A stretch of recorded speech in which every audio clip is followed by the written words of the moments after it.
오늘 본문의 첫 단어가 예수께서. 참 귀한 말씀입니다. 주님 말씀이 너희가 어린아이와 같이 되지 아니하고는 결단코 천국에 들어갈 수 없다, 그렇게 말씀하셨는데, 어린아이는 키도 작습니다. 지식도 없습니다. 무슨 능력도 없습니다. 그런데도 천국과 어린아이를 주님은 말씀하세요.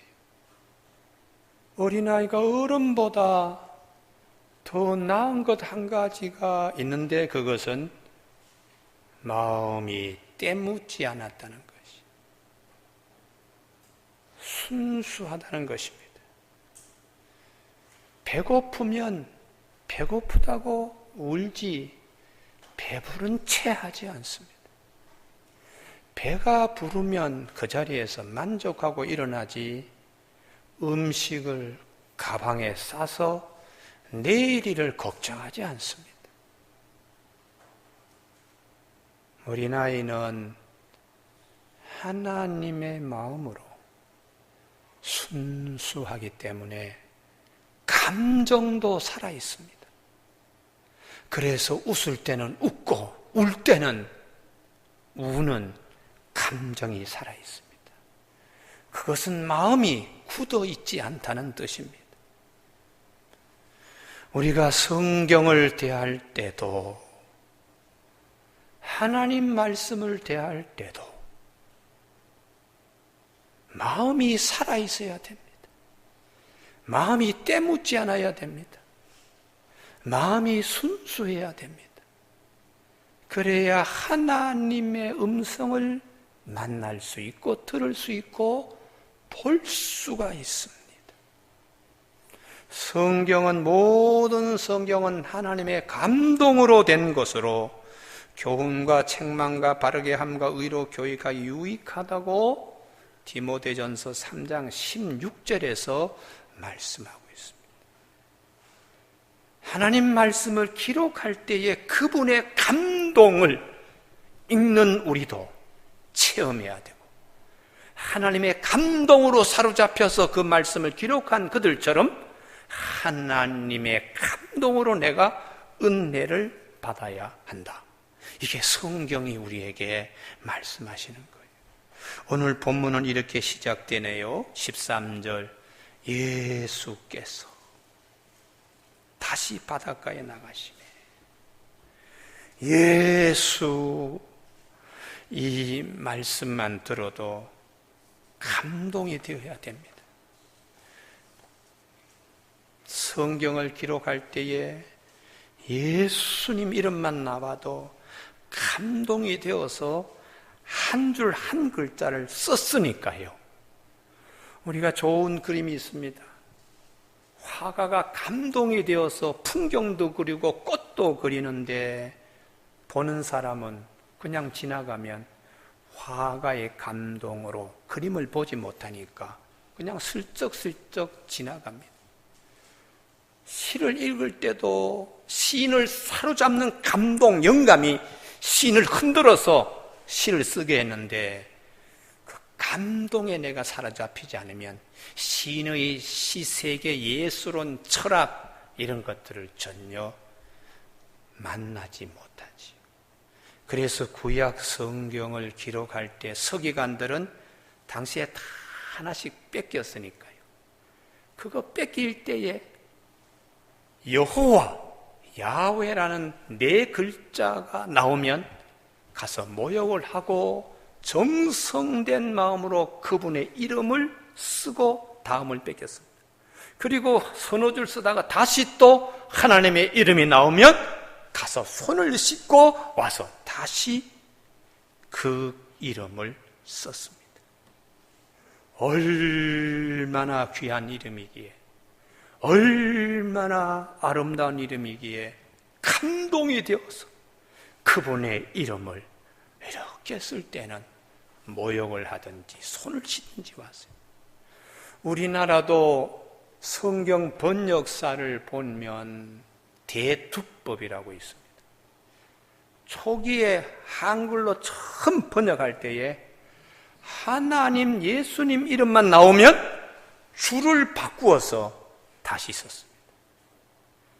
그러다가 너무 줄을 바꾸는 일이 많으니까 이번에는 서너 칸 띄워서, 다른 단어는 한 칸 띄우지만 서너 칸 띄워서 하나님, 예수님 이름만 나오면 띄어쓰기를 다른 것과 구별해서 서너 칸 띄워서 썼습니다. 성경이 없었던 시대에, 한문 성경 중국 가서 겨우 구해올 시대에 우리말로 우리 성경을 번역할 때 그 감격이 얼마나 컸으면, 모욕을 하고 오지는 못하지만 손을 씻는 마음으로 줄을 바꾸어서 또 띄워쓰기를 몇 칸 띄워서 이렇게 쓰던 대두법이라고 있어요. 지금은 성경이 흔하지만 제가 어릴 때, 자랄 때만 하더라도 마을 동네, 저희 교회가 신앙마을이라고, 신앙촌이라고 할 만큼 한 20, 30가구가 모였는데 주일날이면 다 교회 간다고요. 그렇게 살던 마을인데도 가죽 성경 한 권이 귀했습니다. 그래서 어느 집에 예단이 온다 그러면 우르르 내려가서 이 큰 예단 상자 속에 제일 먼저, 제일 위에 있는 것이 가죽 성경이 위에 있으면 다들 부러워했어요. 이야, 가죽 성경이 예단 위에 있네. 그리고 조금 지나니까 성경책 이 밖에 붉은 칠을 이렇게 한 것 대신에 금분을 칠한 거예요. 금가루로, 금분으로, 금으로 이렇게 칠한 금빛 나는 성경.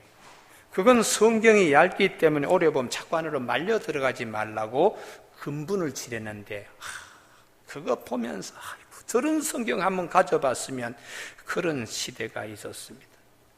마가가 이 본문을 기록할 때에 예수님의 제자 세리 죄인이 어떻게 예수님의 제자가 되었나, 마태가 그거 생각하면 예수님 이름 나올 때 감격이 큰 거예요. 왜 예수님의 제자들이 복음을 기록할 때에 예수님 이름만 나오면 감격이 컸을까? 딱 한 가지 때문입니다. 모든 것이 예수 안에서 다 바뀌기 때문입니다.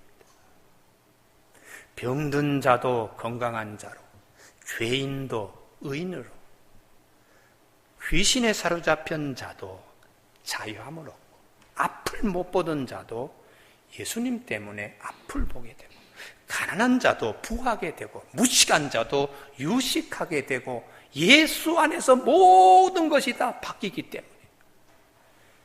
고린도서 5장 17절, 누구든지 그리스도 안에 있으면 새로운 피조물이라. 보라, 이전 것은 지나갔으니 보라, 새 것이 되었다. 이렇게 말씀하시기 때문입니다. 지난 주간에 우리 총회가 있어서 마지막 날 목사님 한 분이, 목사님 저를 좀 태워주세요. 그래서 아침에 새벽 기도를 제가 인도해야 되기 때문에 차를 가지고 왔다 갔다 했어요. 수서교회 황명한 목사님인데 당신 교회 얘기를 하시더라고요. 25년 전에 수서라는 곳, 대모산 비닐하우스 동네요. 판잣집이 있는 동네. 거기 언덕 위에 교회인데, 교회 6명이 교인입니다. 6명이. 그런데 수요일 날 오후에 그 지역에 있는 비닐하우스가 다 불이 붙었어요. 신문에도 크게 났지요. 교인 6명 가운데 3명이 집이 다 전소된 거예요. 전소된. 폭삭 다 내려앉고 불이 못 나서 다 jet 가운데 있는데 저녁 예배 시간이 되었습니다. 남은 교인 3사람이 목사님, 우리 교인들 3집이 저렇게 되었는데 오늘 저녁에 예배 드릴 수 있나요? 그때 갓 안수받고 그 교회에 부임한 황명한 목사님이 그랬다는 거예요. 집사님, 그래도 예배는 드려야지요. 이게 참 눈물 어린 참 얘기입니다. 그래도 예배는 드려야지요. 순수했기 때문에 그렇게 말씀하시는 거예요. 깨끗했기 때문에, 때묻지 않았기 때문에 그래도 예배를 드려야지. 그래서 수요일 날 예배 드릴 때에 눈물로 설교를 하고 눈물로 기도하고 예배 끝나고 집이 전소된 가정을 신방하러 갔는데 얼마나 가슴이 참담하겠어요.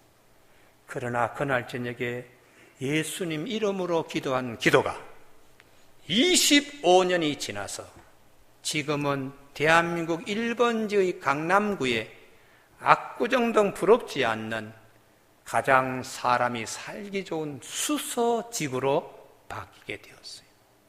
그때 6분의 그 가정들이 지금은 다 부유하고, 그때 6명만이 모여있던 수서교회가 지난번 새 성전을 짓고 우리 노회를 했습니다. 그래도 예배는 드려야지.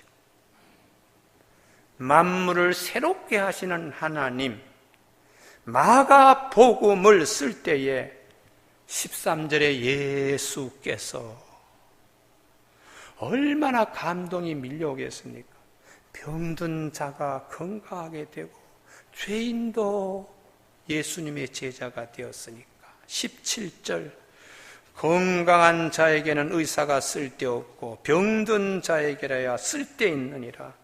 나는 의인을 부르러 온 것이 아니요 죄인을 부르러 왔노라. 앞달락이 중풍병자 고치신 사건. 중풍병자에게는 병 고치는 일이 절박합니다.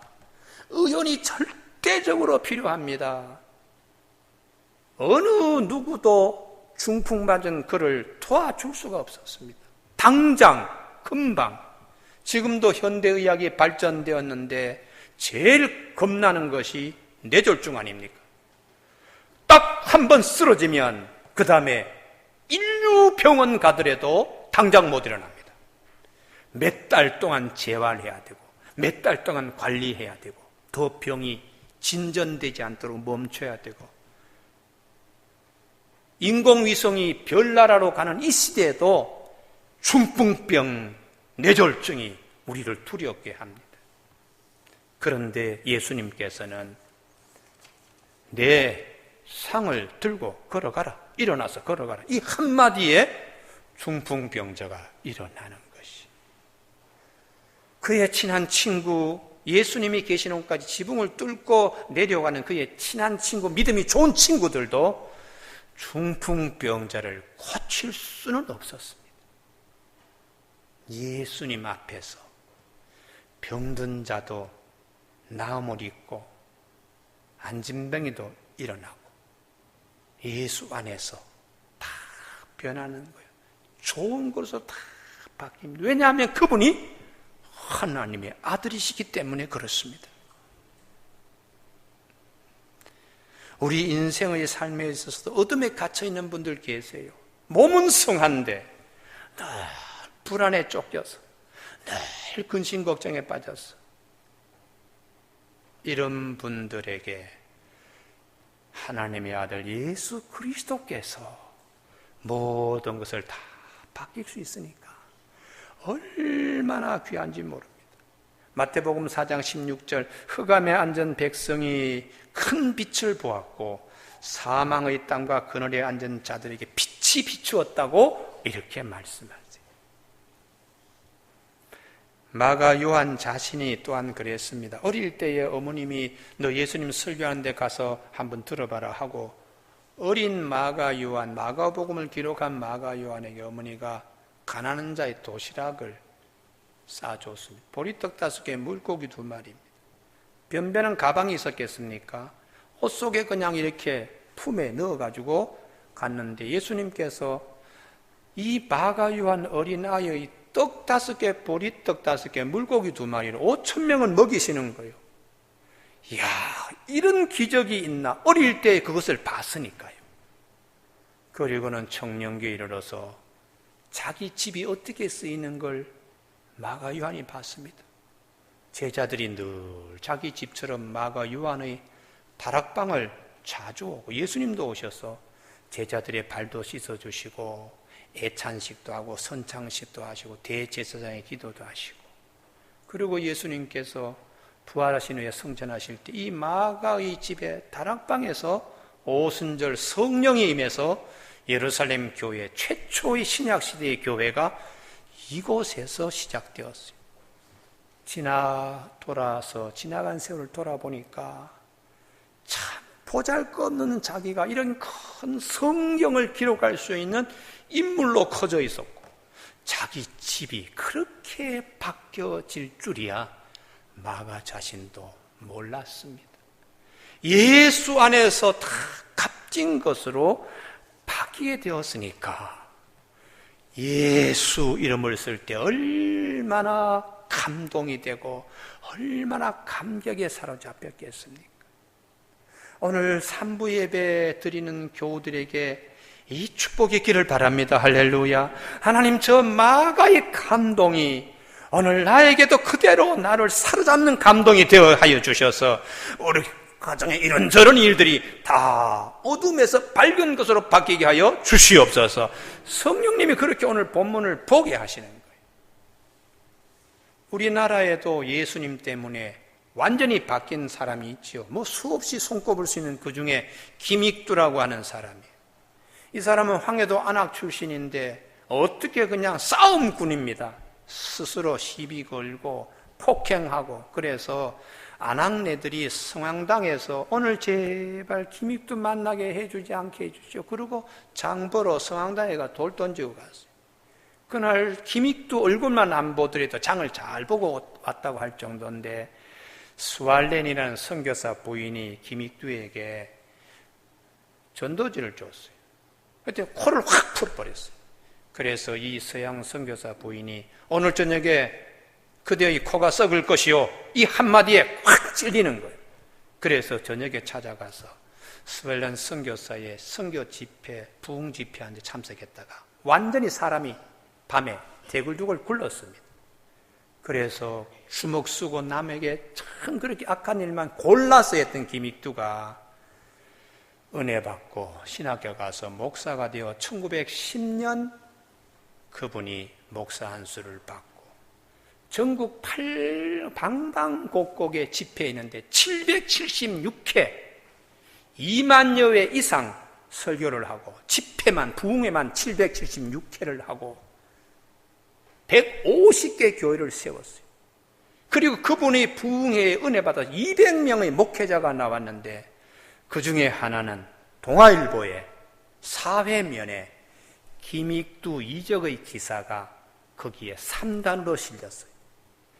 병든 사람의 고침인 안진배가 일어나고, 눈먼 사람이 보게 되고, 귀머거리가 귀가 듣고, 벙어리가 말을 하게 되는 기적의 역사들을 하도 그런 교회에서 일어난다니까 신문이 그 내용을 다루고 있는 거예요. 예수 안에서 다 바뀌게 됩니다. 로마서 8장 32절, 자기 아들을 아끼지 아니하시고 우리 모든 사람을 내어주시니가 어찌 그 아들과 함께 모든 것을 주시지 않겠는가. 예수 안에서 모든 걸 다 바뀌게 하시는데, 그 중에 하나가 두 번째, 죄인을 부르러 오신 예수님이에요. 17절, 건강한 자에게는 의사가 쓸데없고 병든 자에게라 쓸데있느니라. 나는 의인을 부르러 온 것이 아니요 죄인을 부르러 왔노라. 여기서 죄인 할 때에 세리마태, 당시의 세무 공무원들은 저 사람은 동족의 피를 빨아가지고 먹는 사람이야, 로마의 앞잡이야, 이런 인식이 팽배했기 때문에 회당에도 들어오지 못하게 해요. 정죄된 자들이, 중풍병자는 몸의 상처를, 아픔을 가지고 있지만 세리들은 마음의 상처를 가지고 있는 사람들입니다. 그런 자들을 예수님이 찾아가서 제자로 부르시고, 그 사람들이 저기 저 이렇게 손가락질하는 그 집에 가셔서 식사를 했습니다. 식사를 한다는 것은 친하다는 얘기입니다. 친구라는 얘기요, 친한 이웃이라는 얘기입니다. 사람들은 다 손가락질하는데 예수님만이 친한 이웃, 친구, 감싸주는 자로 마택에 오신 거예요. 우리가 세상살이 하는데 누가 결격사유가 있다 하면 다 피하잖아요. 다. 사회에서 낙인을 찍으면 사람들이 그의 곁에 가지 않습니다. 예수님은 정반대예요. 사회에서 낙인 찍은 사람들, 한 영혼이 천하보다 귀하기 때문에 예수님이 찾아오셔서 친구가 되고 벗이 되어 새롭게 하십니다. 할렐루야. 이 복음의 역사가 오늘 우리 삶 가운데 있는 겁니다. 누가복음 10장에 여리고로 내려가다 강도 만나가지고 거의 죽게 된 사람, 온몸에 피투성이요, 뭐 다 끓이지요. 제사장도 끓여서 지나고 레위인도 끓여서 지나가지만 유대인들이 개라고 욕을 했던 사마리아인이 와서 포도주 기름 붓고 자기 옷을 찢어서 싸매주고 자기가 탔던 짐승에 태워서 주막으로 가는데 그 다음 말씀입니다. 그 이튿날 주인에게 2데나리온은 60일의 여간 채집입니다. 2데나리온을 주면서 혹시 이것이 부족하면 내가 올 때 다시 책임지겠습니다. 그 이튿날 일어나서 이 말씀이 그 말씀 밤새 끙끙 앓는 이 사람의 곁에서 병간호했다는 뜻이죠. 밤새 그냥 얻어맞아가지고 그냥 여기저기 욱신욱신 쑤시고 여기저기 아직도 피가 멈추지 않는 그 환자 곁에서 같이 고통을 나누고 위로하며 밤새 지켰다는 거예요. 우리의 선한 이웃, 선한 사마리아, 우리의 친한 보스로 예수님이 그렇게 오신다는 것입니다.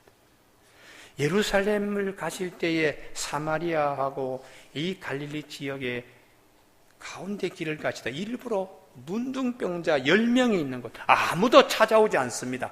끓이는 곳입니다. 주님은 친구집에 가시듯이 찾아오셔서 10명의 문둥병자에게 여러분들 가서 각각의 자기 제사장, 그 동네 제사장들에게 몸을 보이시오 했더니 가다가 병들을 다 나았다고요.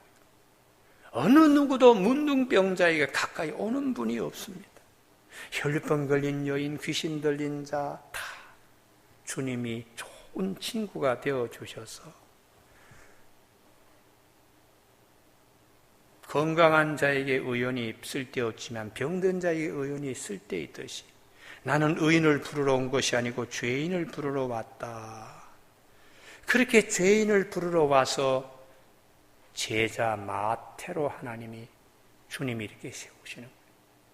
저 쓸데없는 사람이 다 그냥 꺼리는 자를 주님은 귀한 인물로 세우십니다. 왜요? 한 영혼이 천하보다 귀하다고 여기시기 때문입니다.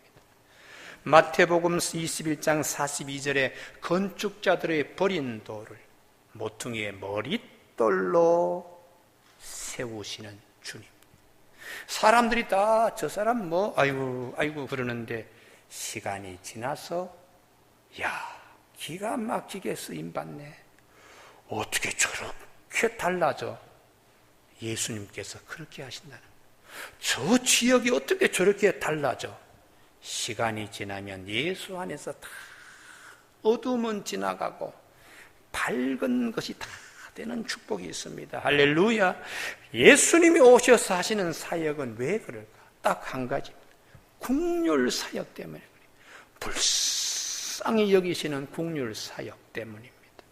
오늘 동일 본문 마태복음에도 있습니다.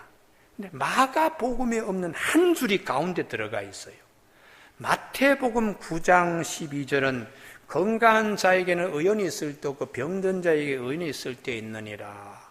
그리고 한 줄 들어갔는데 너희는 가서 내가 국류를 원하고 제사를 원하지 아니하노라 하신 뜻이 무엇인지 배우라. 나는 의인을 부르러 온 것이 아니요 죄인을 부르러 왔노라. 국류를 한 줄 더 넣었어요. 마가는 주님의 음성을 직접 듣지 못하고 전해온 내용을 기록했지만 마태는 본인이 직접 들었잖아요.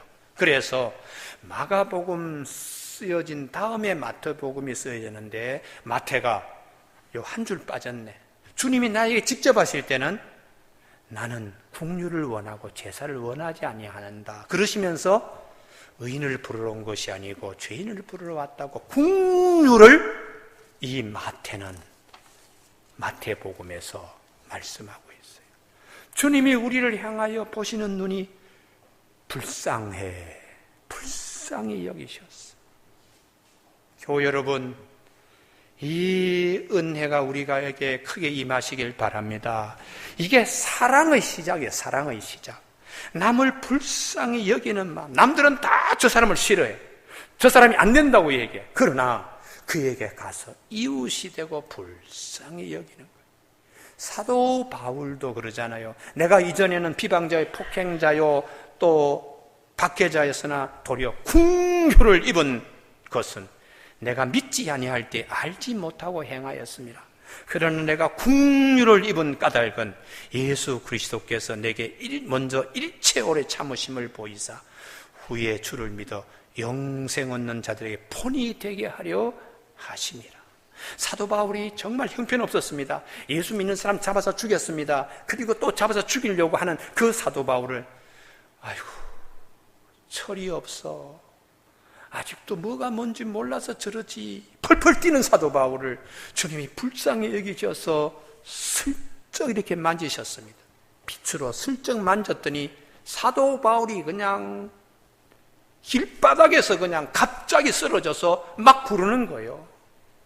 아이고 불쌍한 거 네가 잘 몰라서 이렇게 펄펄 뛰지 하고 주님이 살짝 만지셨는데 빛으로 사도 바울은 온 빛이 눈에 들어와가지고 그 다음부터 뭐 앞이 보이질 않는 거예요. 나중에 사도 바울이 주님이 나를 불쌍히 여기셔서 이 마음으로 일생 목회합니다. 옥에 들어온 오네시모라고 주인집에서 도둑질해서 로마 감옥까지 들어온 이 오네시모를 아이고 불쌍한 거 주인이 손에 잡히면 다시 죽을 건데 하고 오네시모를 감옥 안에서 리모델링 하듯이 계속 하나님 말씀으로 다시 새로운 사람으로 만든 후에 편지를 썼어요. 주인에게.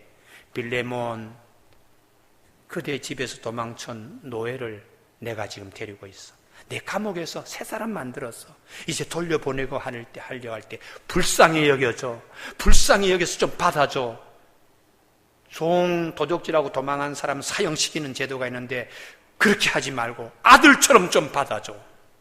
만약에 이 종이 그대에게 재물적인 손해를 끼치면 그대여 그대가 나에게 빚진 거 있지? 은혜 받은 거 그것으로 대신 갚는 것으로 처리해. 제발 용서하고 불쌍히 여기고 자식처럼 좀 받아줘. 그게 빌레몬서요. 그래서 주님이 마태복음 5장 7절에 국률이 여기는 자는 복이 있다. 그들이 국률이 여김을 받을 것이라고 말씀하셨습니다. 사도 바울뿐만 아니라 베드로도 그랬습니다. 전에는 우리가 백성이 아니더니 이제는 하나님의 백성이요. 전에는 국률하심을 얻지 못하더니 이제는 국률하심을 얻은 자 되었다고 베드로전서 2장 10절에. 그래서 왕같은 제사장이요 거룩한 나라여 그의 소유된 백성이라고 국률 때문에 우리가 그렇게 하나님 백성 되었다는 거예요. 예수님이 죄인 그렇게 손가락질 당하는 마태를 주님이 불쌍히 여기셨어. 그게 아닌데 하나님은 다 사랑하시는데 주님이 친히 마태에 오셔서 나를 따르라 하고 그들의 무리에게 친구가 되어주시고 3년 동안 훈련시켜서 신약 성경의 첫 번째 성경을 쓰는 마태복음의 기자요 예수님의 제자가 되게 주님이 만드셨습니다. 주님의 국률을 모르면 바리새인 믿음이 되더라고요. 그러나 주님의 긍휼을 아니까 날마다 내가 죄인임을 고백하는. 제가 부목사로 예전에 있을 때에 베다니 교회에 창립 예배가 되면 꼭 한경직 목사님을 모셨어요. 80을 바라보는 한경직 목사님이 제가 사회석에서 이렇게 어떻게 보나, 우리 담임 목사님은 그날 밑에 앉아 계시고 저는 사회를 보니까 한경직 목사 어떻게 설교하시나 하고 이렇게 뒷모습을 보는데 설교 원고가 잘 보이지 않으니까 엄지손가락만큼 큰 글자를 써가지고 이렇게 오셔서 설교를 하시더라고요. 제일 마지막 이러시는 거예요. 하나님, 이 못난 자식을 하나님의 종으로 부르셔서 지금까지 사랑을 입혀주신 이 은혜를 잊지 않게 하여 주시옵소서. 울면서 기도하는, 울면서요, 마지막요.